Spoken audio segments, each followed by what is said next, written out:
Hi guys, welcome to my channel. ఈరోజైతే నేను ఉసిరికాయ నిలువ పచ్చడి ఎలా చేయాలో చెప్తాను. అందరూ చేసేటట్టు కాకుండా ఆయిల్లో ఫ్రై చేసి దాని యొక్క పోషక విలువలు కోల్పోకుండా ఎలా చేసుకోవాలో చెప్తాను. దానికోసం మీకు కావాల్సింది ఒక జల్లిగుల్ల, అలానే ఉసిరికాయలు అనేవి ఇలా పాడవకుండా మంచిగా అన్నీ తీసుకోవాలి. ఆ తర్వాత ఒక ప్రెషర్ కుక్కర్ తీసుకొని దాంట్లో ఒక 1 గ్లాస్ వాటర్ వేసేసి దాంట్లో ఇలా జల్లిగుల్లలో ఉసిరికాయలు వేసి పెట్టేసుకోవాలి. ఒక 15-20 మినిట్స్కి చాలా బాగా మగ్గిపోతాయి. మనం అప్పటిలోపు మనం ఒక నిమ్మకాయ సైజ్ చింతపండుని నానేసుకోవాలి. నానేసుకున్న చింతపండులో నుంచి గుజ్జు తీసేసి పక్కన పెట్టుకోవాలి. ఇప్పుడు ఒక ప్యాన్ తీసుకొని దాంట్లో జీలకర్ర, ఆవాలు వేసుకొని బాగా ఫ్రై చేసుకోవాలి.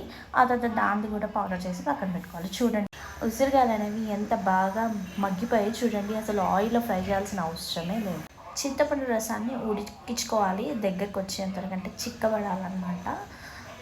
అలానే నేనైతే ఇక్కడ దొడ్డుప్పు తీసుకున్నాను, అయితేనే టేస్ట్ బాగుంటుంది. 1/2 కప్. ఇప్పుడు ఉసిరికాయల పైన ఉప్పు, కారము, పసుపు, అలానే ఎల్లిపాయలు కూడా వేసేసాను. నేను ఫ్రై చేయలేదు, పచ్చిగా వేసాను.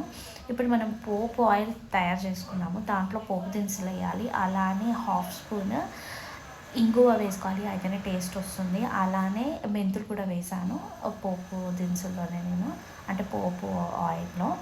ఆ తర్వాత పోపు ఆయిల్ చల్లారాకనే వేసుకోవాలి. అలానే చింతపండు రసం ఏదైతే మనము దగ్గరకు వచ్చేదాకా మరగబెట్టామో అది కూడా అంతే చల్లగాయాక వేసుకోవాలి. లేదంటే మాత్రం అంటే నిలువ పచ్చడి అనేది పాడైపోతుంది. మేమైతే పచ్చడి అనము, అంటాము.